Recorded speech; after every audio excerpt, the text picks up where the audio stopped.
gentlemen, please welcome Hansal Mehta.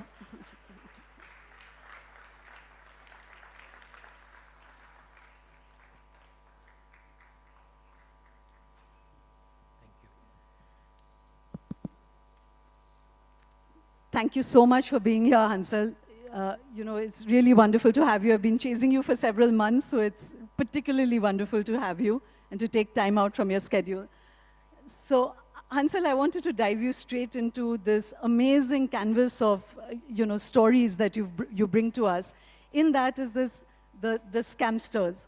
So, first, what got your attention about doing Harshad Mehta and now Telgi stories? I think I'm compelled to tell these stories about our times.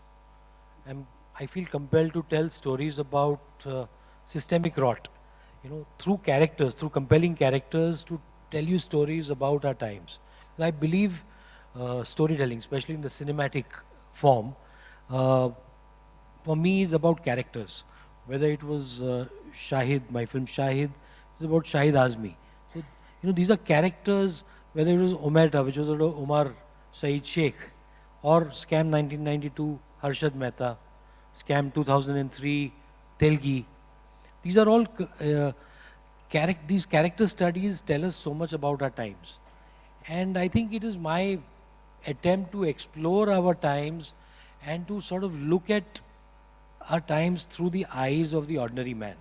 It's a contrast to what we just saw, seeing our times through the eyes of prime ministers. Yeah. So these, I'm trying to see them from my own eyes. Harshad Mehta could have been somebody like me, an ordinary man. But he had ambition, greed. So I wanted to examine ambition, greed, and a system that is easily feeds into this mutual greed. Right. So that exploration is something that these stories, compelled me to do. Hansal, because you have this, capacity to go where others haven't tread, I wanted to ask you a question that in doing these stories and doing them so, it's not that one loses one's moral compass, but there is empathy. Harshad particularly, he's a very, very attractive character. So Ashish Nandi many years ago had said that in a country like India, corruption is almost a sociological tool for mobility, because that's the way you break in. So in this whole canvas of scams, you pick these guys. Do you think that there is a difference between the corruption of those who are trying to break into a system and those who are within a system and are haves already? They have a silver spoon in their mouth and they're still corrupt. As a storyteller, do you think there's a difference? The difference is only of the need. I feel, there is greed on both sides. The need, one is driven and the other is almost living in a state of compulsion. Compulsion. That's well put, yeah. So it is that battle between need and compulsion. So you're part of that system that breeds corruption, years and years of corruption. And one person sort of breaks into that system, recognizes the systemic rot, and starts believing that he is invincible. Not realizing that, he's still somebody who's just feeding those who have been doing this forever. So like Telgi. Telgi is a fascinating character because, so even in the show, we've sort of dealt with it almost in a satirical manner. Where he lands up at these politicians' places with mithai boxes. So people have asked me that, it's almost like a comedy. It's like one of those stereotypical ways that you see people getting bribed. I said I wanted to show that because how do you represent this system in the easiest, most accessible manner? Right. And that's what it is. That's what we are. People wanting that mithai, but yet Telgi ultimately, when push came to shove, when somebody had to be sacrificed, it was Telgi. It is that ordinary man, that outsider, who is going to be sacrificed. Yeah. So in Harshad Mehta's case, You had the Standard Chartered you Bank. had Standard Chartered Bank, you had Citibank, everybody playing the same game for years, well established, that Harshad Mehta played. He played their own game, but he was the victim. So the individual becomes the victim. The institutions that breed corruption just get bigger and bigger, and they get different names. They assume different names. That's so true, Hansal. So in this sort of, as I said, there's a huge canvas of scams to pick from. What particularly, like, you could have picked a perfumed corrupt man, someone from that realm. Again, dramatic stories. But here, I'll just rephrase that question once, that is there a kind of, like Telgi says, risk to lena hai, darling, and we know some of our most successful people now, even the robber barons. I'll tell you the exact line. कि life में आगे बढ़ना है, तो risk तो लेना पड़ेगा ना, darling. Yeah. But he also says, पैसे कमाना नहीं है, बनाना है. पैसे कमाए नहीं जाते, बनाए जाते. Yeah. So the question I was asking is that, does that actually, because these are charismatic characters, they are sort of holding a spotlight up, but in your affinity to them, are they sort of indicative of the kind of trapped talent, trapped hunger? Is there like a really big sociological mirror here in characters like these? I think so. I think they're like all of us. In all our lives, there is a certain sense of corruption. How did I become a filmmaker? I always get up in the morning and I ask myself, how did I become a filmmaker? There was a firmly entrenched system, people coming from, dynasties who were all part of this industry, and I had no background. How did I enter? I think a little bit of corruption helps. Okay, now that's not a moment you're getting past. What corrupt thing have you done, Hansal? Well, my first show, Khana Khazana, I wanted to make a food show because I'd seen many food shows, but I had no experience of filmmaking. So I lied to ZTV. I said I used to work abroad as a computer programmer. I went there and I said I used to produce TV programs. Right. And I put it on my CV. They gave me the food show, Khana Khazana. I found Sanjeev Kapoor. I did good things with it. Sanjeev Kapoor became big. And here I am 30 years later, telling stories of what maybe I could have become if I got greedier. Right. But, Hansal, I'm going to come to the other parts of your life, but this statement you just made, that maybe there's a little bit of Hansal in you. So you just shared a story about wanting to break into the system. But the psyche of Hansal, and what do you feel is a mirror to you? Maybe in a lower scale, but give us insights into who you are. I think Harshad Mehta, for example. I mean, I was fascinated with his story since 2005. I had read Sucheta Dalal's book. And I felt in the book, while there was a lot of information, there was a character that was waiting to be explored. Also that entire, I'm also fascinated by how the media has the potential to hold a mirror, to change, to actually bring people like this to book, to actually serve as a deterrent for somebody who regularly breaks the system and affects the lives of other common people. So I was fascinated by it, and I found Harshad Mehta more fascinating because he was, like me, a Gujarati from Bombay. So is there DNA to Gujarati corruption? You want me to get into trouble in Delhi, where we have a Gujarati running the country. For the moment, we'll sidestep that story. Sidestep. We better do that. You saw that I need to survive. You saw that Neerja has written a canvas of 6 prime ministers. She conveniently left Nehru and Modi out of it, so, which all of us after cocktails, there'll be cocktails afterwards. Please stay and corner Neerja and ask her why. But Hansal, to come back, you said that the early years of your, up to your 30s, you really paid the price for being a storyteller and to being a filmmaker. You paid with your marriage, you paid as a father, you paid as an individual. You were a fairly fractured person. And you used a very interesting phrase. You said that I was older when I was 30 than I am now. You know, tell us, help us understand that. It's a, I mean, I must have said that in a moment of weakness. Yeah, yeah, those days, those times were difficult. I mean, there was a lack of opportunity. And I felt that. And I felt that I wanted to tell stories that nobody was willing to actually back, you know. So, for example, Harshad Mehta's story, I went around with it for many years and nobody wanted to say it. I said I did some of the most horrible things, hoping that those things would allow me the power to tell what I wanted to. So you're fractured because there's a story in your heart, and the story that you're actually putting out there is not that.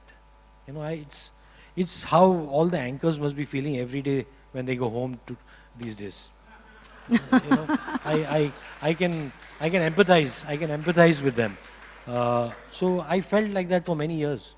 That I was. There was a corruption in the way I was telling the stories, because I was hoping that by belonging to the system, by trying to replicate what the system was doing, telling stories that were not necessarily progressive, telling stories that were not necessarily reflective of our times, that were catering to a certain formula without conviction. If you do it with conviction, by all means you should do it. Doing it without conviction, that breaks you. That breaks you. And so I think I paid the price for it professionally and personally. And I think, in the death of Shahid Azmi in 2010, I found a new life. Telling the story of Shahid Azmi, where Rajkumar Rao played that defining part. It defined both our careers. We won the National Award in 2013. I wanted to share that story with the audience. Those of you who haven't seen Shahid, it's about a lawyer who was actually a militant, and he spent many years in jail. And then he taught himself to be a lawyer, and he came out and he started standing up for a lot of false cases, people accused of terror. You go back to the 2007-8, there were Muslim boys just being picked up randomly, and Shahid was standing up for them. And then he got shot and killed because he was defending some of these cases. So how did you encounter him, and how did that become, you're saying that was a pivotal moment in your story, in your life. How did you find that story? I found the story in the newspapers. It was reported there that, a 32-year-old lawyer. lawyer. Tehelka covered it then as well, yeah. A 32-year-old young lawyer was shot dead in broad daylight. And then there was a small note about how he had been to a terrorist camp, and then he was in prison for 7 years, where he educated himself and became this defender of the defenseless, so to speak. I found something in that story. I started probing. And it sort of almost it took over my being. That story. I wanted to tell the story. I became desperate to tell the story. And that's when I realized, that desperation to tell a story against all odds. I was a director at that time who nobody wanted to work with. I'd done a film prior to that nobody watched, that I also refused to watch. And I refuse to watch it even today. And so nobody wanted to work with me, yet there was a story that I wanted to tell desperately, and I was trying to tell people that I can do this well. So no actor was willing to work, and the system was such, the system was so broken that studios said, okay, you get XYZ, you get Shahid Kapoor to play Shahid, we'll give you the money. Otherwise there's no money. So I kept encountering obstacles to tell that story until this young actor called Rajkumar Rao walked into the office, and I kept staving him off. He kept calling and saying, I want to meet you. My casting director said, meet him, at least have a cup of tea with him, he's a nice actor. Meet him. And I said, I can't do anything for him. I met him and I said, look, I liked him so much. I said, you are going to be my Shahid. I don't know how I'm going to make the film. So a film which was budgeted at 4.5 to 5 crores was made in 35 lakhs. Wow. And it went on to win the National Award for Best Direction, for the Best Actor for Rajkumar Rao. It changed our lives. It told me that the power of the story is greater than the tools that you have, the resources that you have. And it changed the way I would tell stories forever.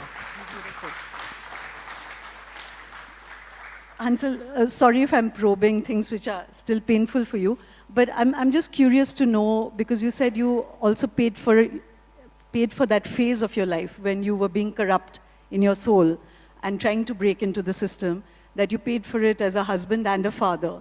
So the father part, maybe your marriage broke up, there was, you had taken to alcohol, but why the father part? I was interested to understand that.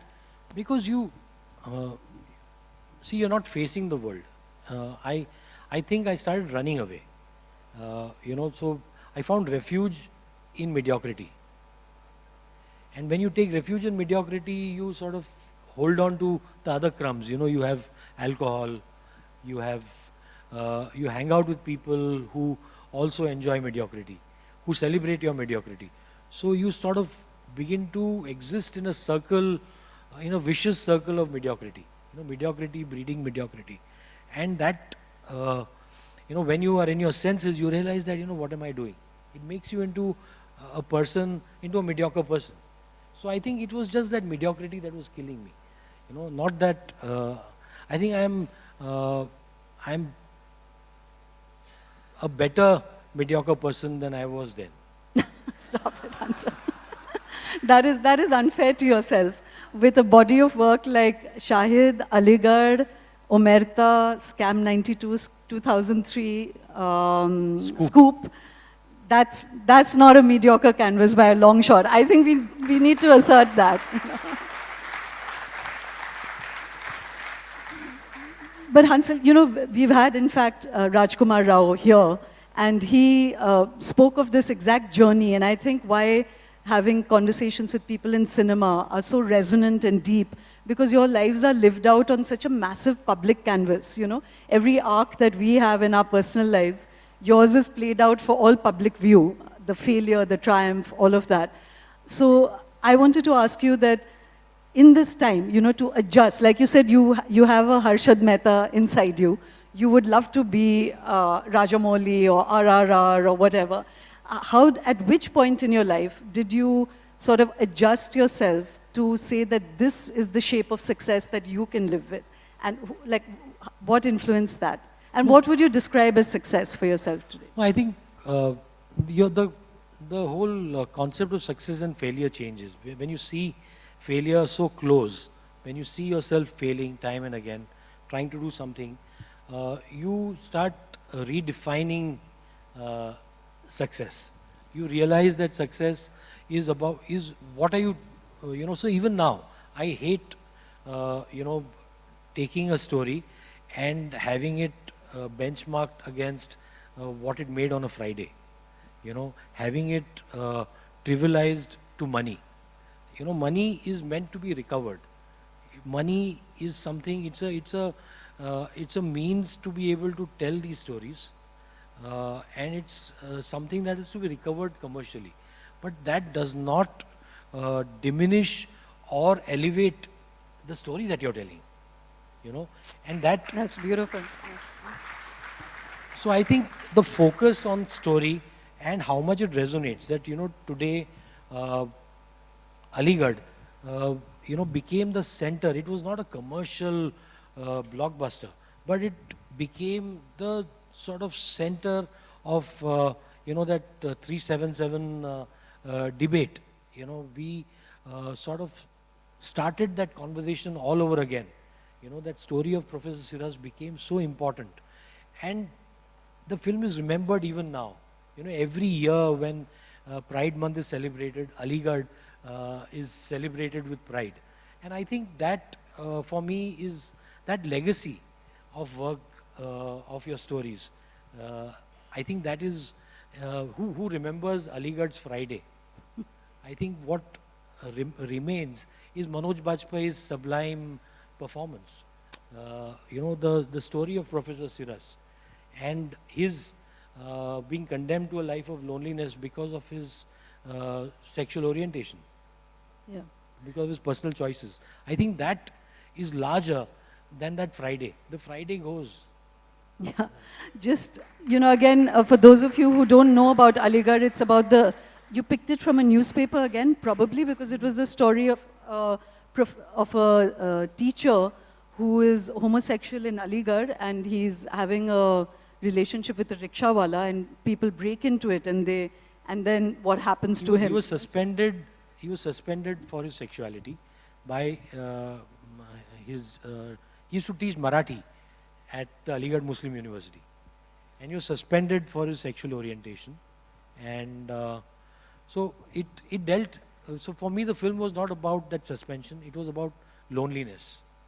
It was a film about loneliness, that by judging a person based on his personal life, his personal preferences, you are condemning the person to a life of loneliness.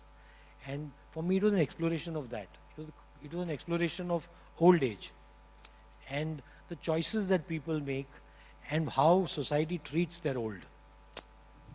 But Hansal, on a lighter note, we put this question to Rajkumar Rao also because he was also talking of this very difficult journey to find that place. The power to be authentic is such a tough journey. You've just described that. So I did ask him that then also so I said, are you today a rich man, Rajkumar, in the conventional sense? So I'm asking you that because I want a happy ending to this story in material terms. Would you consider yourself a rich man today?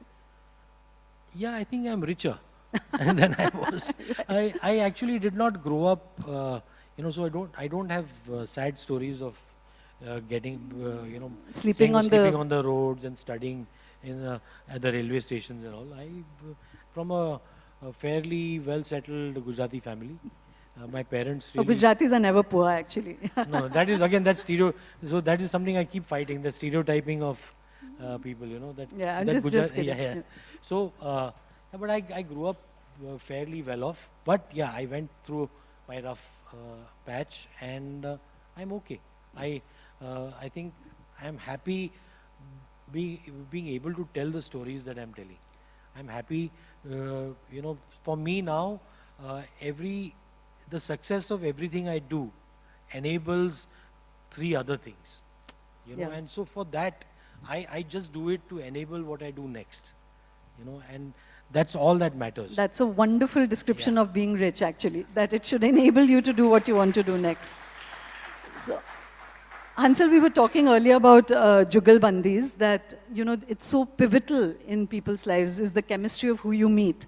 So Rajkumar Rao and Manoj Bajpayee have been so important to your work. Tell us something about them, that you said Rajkumar Rao you liked immediately. What did you like about him? And similarly for Manoj Bajpayee, and both of them have had, again, like you, to break into the system with authenticity, clinging to has been very difficult journeys for them as well. So it's something we'd really like to celebrate. But what did you spot in both of them? I think honesty. Honesty. There's a lot of honesty. So Rajkumar, so honesty is, we make it into this big virtue that it's not the Gandhian virtue of honesty. I think honesty is also a lot about how you deal with your craft. Your interpretation of characters, the way you...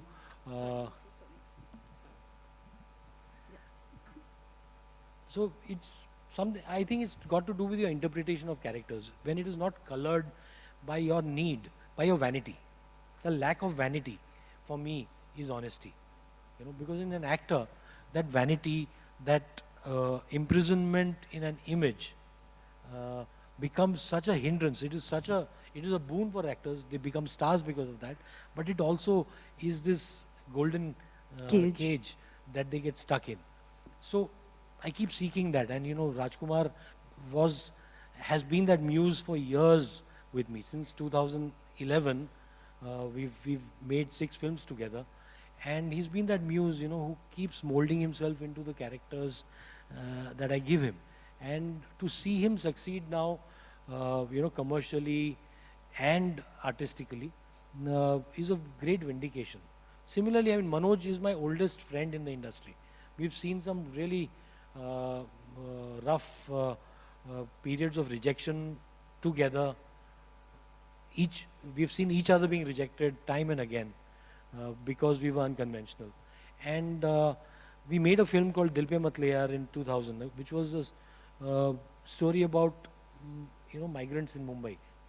Sorry, Hansal, just put it closer. About migrants in Mumbai. It was a dark comedy about betrayal, about friendship, about being outsiders in a city.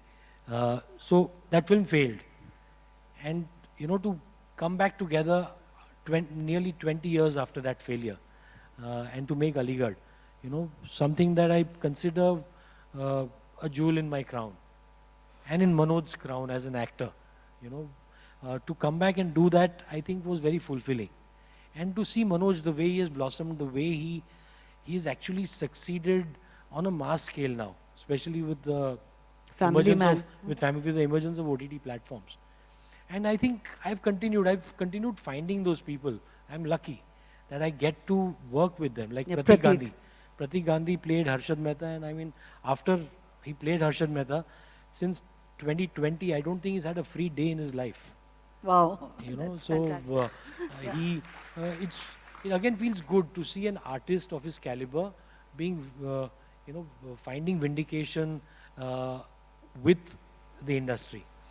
The same thing has happened right now to Gagan Dev Riyar, who's played Abdul Karim Telgi. He has begun to break out. People are loving him. And everybody asks, where was he? I mean, he was always around. Nobody had those eyes for him. Right. And I think that just enabling those opportunities and seeing more and more artists, creating a larger ecosystem is something that I enjoy doing. I think in that lies my biggest success. So, Hansal, to circle back to corruption, because that's where we began, over the last 4 years, ever since Sushant Singh Rajput's, had committed suicide allegedly, there was so much of rancor, so much of toxicity and bitterness about Bollywood. So, taking a dispassionate view, what at the heart of it, I mean, it's such an important, cinema and storytelling is such an important part in the life of a country. It's your emotional core. So, help us understand that if you were to speak of it, say, even in a movie, at the essence, what is the corruption of Bollywood? First of all, I don't call it Bollywood. I find it very reductive, the term Bollywood. We are an industry of artists. Yeah, sorry. Yeah, we are an industry of artists. And this is where we make Hindi cinema. And it's a term coined somewhere in the 70s by somebody, calling this like a cheap copy, because we used to copy Hollywood films. We still do. But I think ultimately we are a community, and within the community there is corruption, there is bitterness, there is also camaraderie, there is also a lot of passion. These are passionate people trying to survive in an industry which is not necessarily an industry. It's an industry built out of passion, which is built on very little logic. Anybody with a logical mind, with a good business sense, would never produce a film. Yet, it's a business built by, for illogical people. Illogical, unreasonable, and highly driven, passionate people. And when I saw that, it really saddened me. I mean, I came in as an outsider, but I'm not bitter. That outsider is not a trophy that I wear. I mean, I'm an outsider because I'm an outsider. It's no trophy. Nor does it make me a victim. It just makes my journey different from somebody who's not an outsider. Right. And to see the toxicity that was unleashed at that time, and it was not motivated by people from within the artistic community. You could see that it was motivated by people who wanted to divert your attention from far more pressing and important matters that affected this country. They used, they used the unfortunate death of a talented young man to create a negative and false narrative around an industry that deserves far more respect and understanding. Yeah. Yeah. Right. So, Hansal, just to end on, you were saying that Manoj and you have seen repeated rejections and very dark times. And as I was saying, there's a kind of resonance that everyone takes and will mirror in their own lives. That you've spoken about conviction and this desperation to tell a story. But there'll be many years when there was no story in sight, there was no conviction, you were getting rejected. At that point, what makes you stay? What made you stay? And it's a question I actually asked Manoj as well, which was that when do you know whether to throw in the towel or not to throw in the towel? I mean, now we know you made it, but you may never have made it. So in those dark years, what kept you there? I think, you don't want to leave on a losing note. It's as simple as that. I mean, it's like, wanting to win that one World Cup.